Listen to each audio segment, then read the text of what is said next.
So, welcome everybody to this episode of Trust Me, I Know What I'm Doing. I'm absolutely thrilled and really delighted to be joined by Rohan Kanawade. Rohan, thank you so much for joining us Thank you. this Thank you. very, very cold morning in Utah Yes, for you. it's snowing outside. I'm obviously, as a Marathi manus, I'm certainly proud that there's a Marathi film at Sundance. But tell me just briefly, maybe what's the atmosphere feel like right now at such an important cinematic event? Oh, atmosphere, it's great. There's there's so many people, so many filmmakers here, and we've been meeting other filmmakers. We met the Sundance team finally. Like we've been just in touch with them on emails or with Kim, we were on Zoom calls. Yeah, For the first time, I met her. I met the director Eugene and other programmers. Spoke to them, and they shared their thoughts about the film. And yeah, it was great me being here because I've always uh, wanted to come to those big festivals. yeah. Sundance was one of them, and finally, and I've been I have previously I've submitted my feature scripts for their screenwriting labs, and but now finally here with the finished film is something interesting. So yeah, Yeah. No, and I mean, there's a definitely an energy that yeah, an yeah. Thank you. excitement, and It's like hopefully, here that main street, the way it is lit up and everything, it feels more like a festival. I mean, of course, it's a film festival, but yeah. it's more than that. It looks something else. Yeah, yeah. Something more than just the sort of physicality of it. Yeah, Like I said, there's a vibe to the yeah, yeah, entire yeah, space that yeah, yeah, helps. yeah. I've been reading and learning a little bit more about Sabar Bonda, and it's your first feature, and it's been kind of described as warm and intimate and very tender as a story. And these themes are definitely words and themes that take patience, particularly to really develop. And I'm wondering what you perhaps learned, particularly as a filmmaker, about patience in making this film and really presenting those very important themes.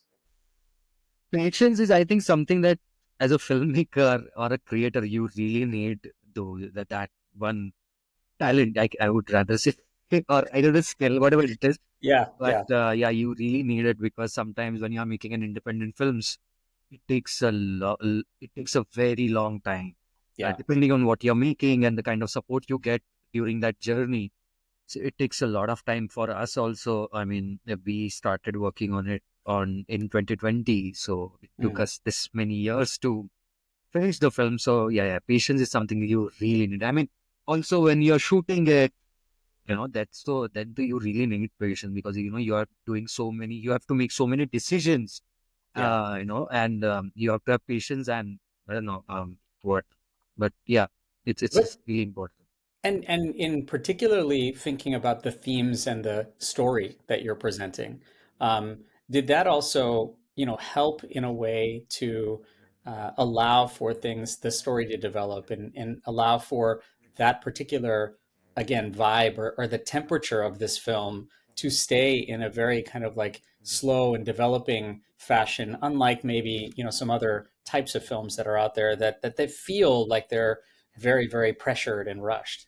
Yeah, no, exactly. The whole idea also was to preserve that, you know, um, passing of time, which is slow. Because, Yeah, when you grieve, I mean, there are many people who must have, gone through this experience of grieving yeah, their loved ones. And though that time, that initial period, I think that always feels very slow because of all the void that you feel and emotion. mm, So it feels slow. And I think we wanted to preserve that.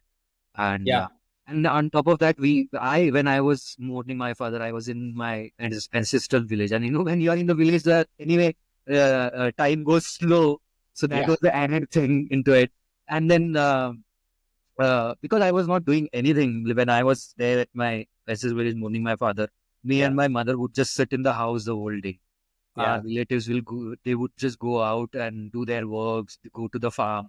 So it used to be just me and my mother, and then, just quiet throughout the day. So yeah, that slowness I wanted because of that whole mm, setting and the experience. So yeah, Yeah. Capturing that, of yeah. course, is, And it's such a also it was challenge. it is also a kind of a portrait of that time, right? So Yeah. Yeah. And it's interesting because especially after the loss of a parent, the mourning process, you have to deal with very adult-like items, and yet you're brought back to a place where you've been a child.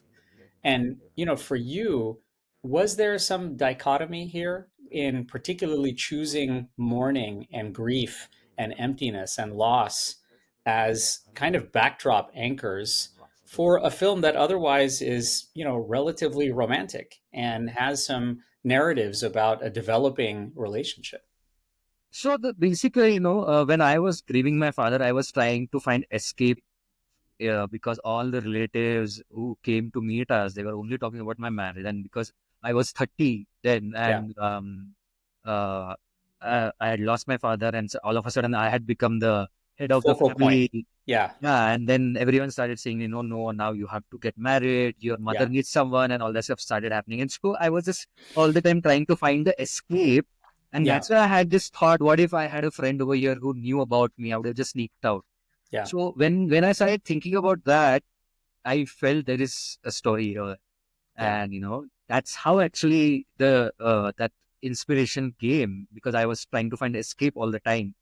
So And by the thoughts. way, and that's not necessarily an obvious backdrop where, Exactly, because right? I never thought about I want to make film on this, because I had that thought when I was there in the house, Yeah. and throughout those 10 days I was just thinking, how can I just go out, how, where, and then later on I just felt like, yeah, I can maybe write something on this. This is something interesting over here, and Yeah. maybe if I start exploring this, I can actually change my experience and make it tender and warm for the central character, and basically reimagining that whole time.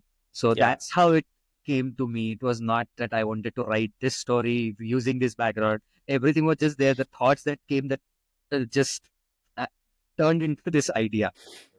Let me ask you, I mean, some of your previous films, if I had to think of like words to describe them, right? Your short film, Khidkee, maybe is, about the obvious voyeurism that's there. And the film that you made, Ushacha, is a little bit about discovery. And in this particular case, what would be the word maybe that describes Sabar Bonda? Oh, it's I think it's finding someone uh, Mm, i- in a time or place where you don't expect that. Uh, yeah. and basically, it's like, it's.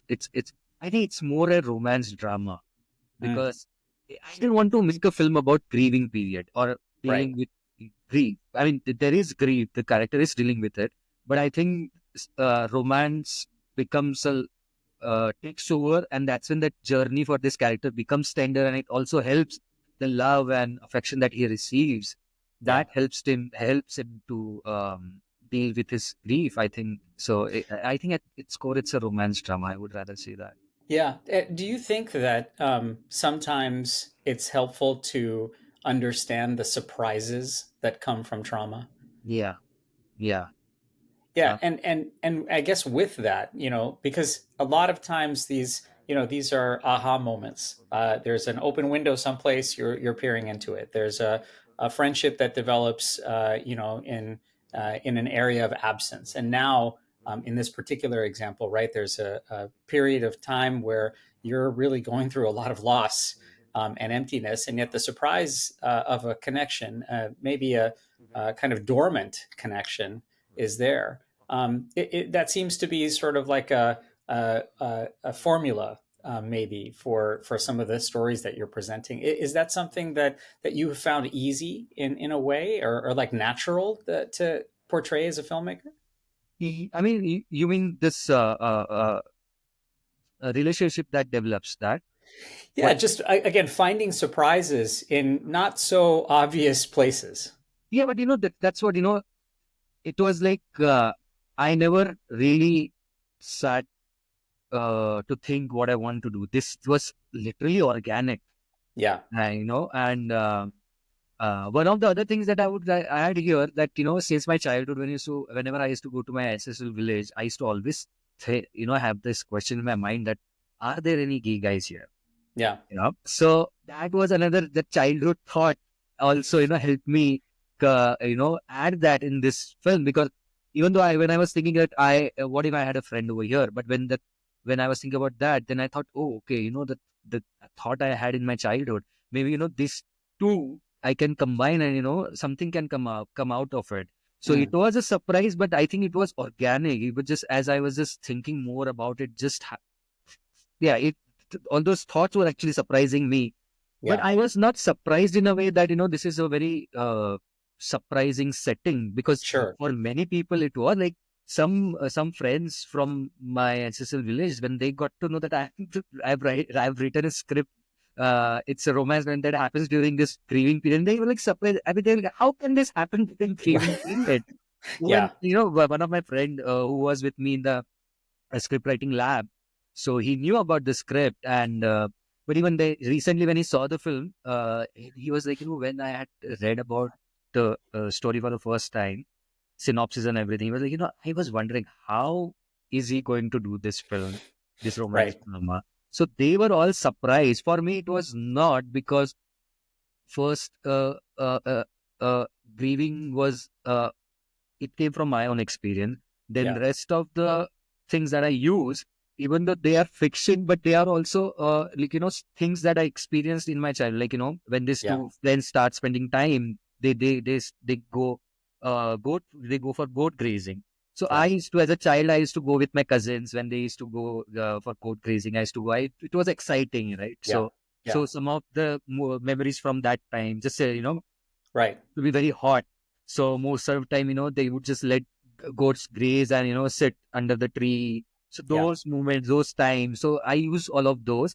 So in a way, it was not really surprising, but yeah, it was Certainly surprising to very, people. yeah, certainly very organic and, lots of ideas of nostalgia. म्हणजे, गावात जाणं आणि, you're have whatever maja you think of as a child that also gets woven in there, I'm Exactly, sure. and I think it was organic in a way that I feel uh, it's more like life experience, Mm. which Yeah. also helped me to write a story which now some of the people are saying is defying all the stereotypes. Yeah. Sure. So I think sometimes you just have to look within you, Yeah. or just look at your own life experiences, and you Right. might Right. find some stories which you will not be able to write with using all the rules of writing the scripts and all, and that's when you will surprise, and the storytelling will be very unique, and unexpected Mm. unexpected things will happen in that story. Yeah. There is such universality in specificity, Yeah. right? So when you are a storyteller, and I'm curious if this film for you, does it magnify your work or even sort of solidify your work as a queer filmmaker? Or does it purely add depth to what Marathi cinema is or Indian film is about, especially to broaden the category and break some stereotypes for what people perceive Marathi film or Indian film to be about? Or for that matter, is it actually both of those things? Basically, we are not, I mean, whenever I was pitching the film, or even in the film, we have not even used the word he, you know, Mm, because yeah, I don't want to present this film as I'm making a film about two gay men. It's just right. about two men. And that's when when people ask me about the one liner or anything, I always say it's a romance drama between two men, Yeah, because we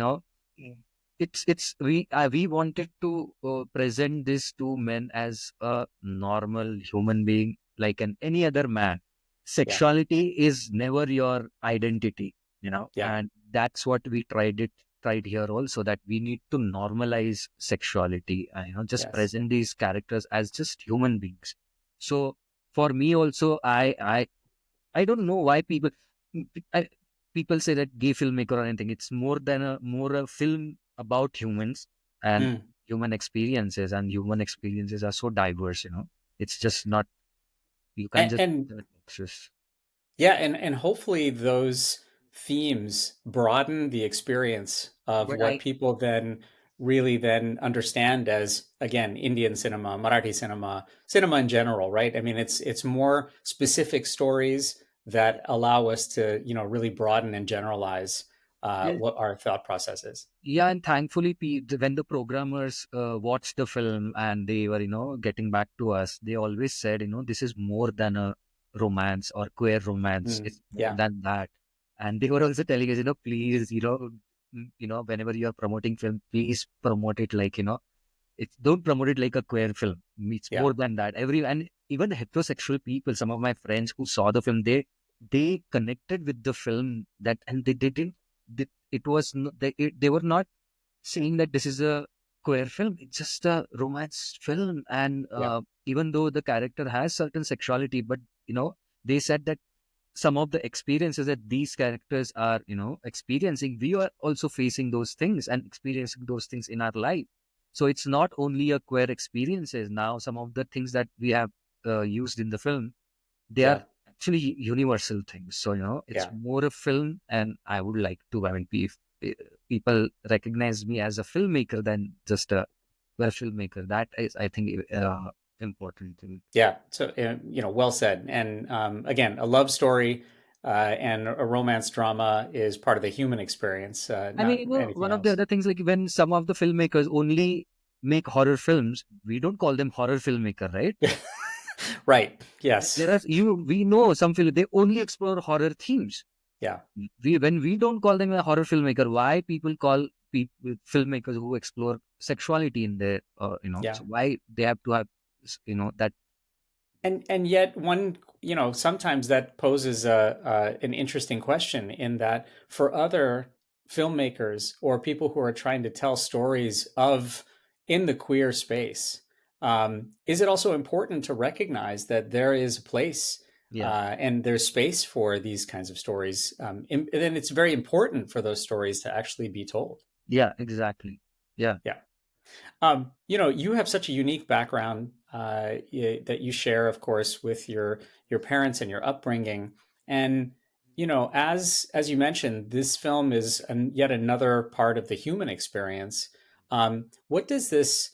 How does this film, you think, resonate, especially for those who may be youth or young adults, particularly who are in rural spaces, who are in areas where there are working poor, where there are slums as well. How does this film, you think, maybe hit some of those folks, those people who are now watching this?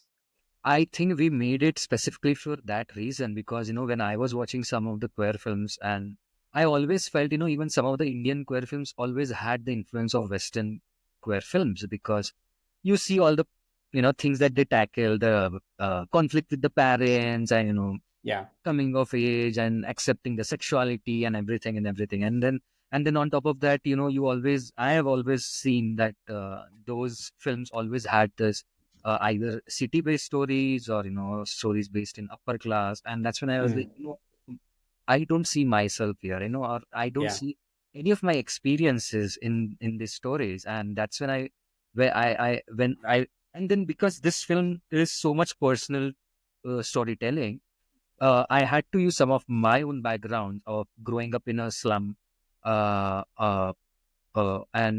my economic background and my parents, realities. Like so, and like most, uh, the biggest population of India lives in lower class strata or in rural areas, Yeah. and that's when I felt, when they watch this film, they will feel connected to it. And Mm, they will feel that this is our representation, and hopefully they will find some hope and optimism and warmth in it. And that was our whole point. And I just hope that they feel all these things when they watch it. right. Right. And undoubtedly, hope, optimism, warmth are going to be a part of that experience. I'm so curious about this idea. Oftentimes people are learning many things as they go along their journeys. What did you have to particularly unlearn about yourself in making this film? What did you maybe have to undo or unpack or unlearn in order to make this film and present it like this? I mean, one of the things that specifically was, I had to just be okay with certain things that are not in your control.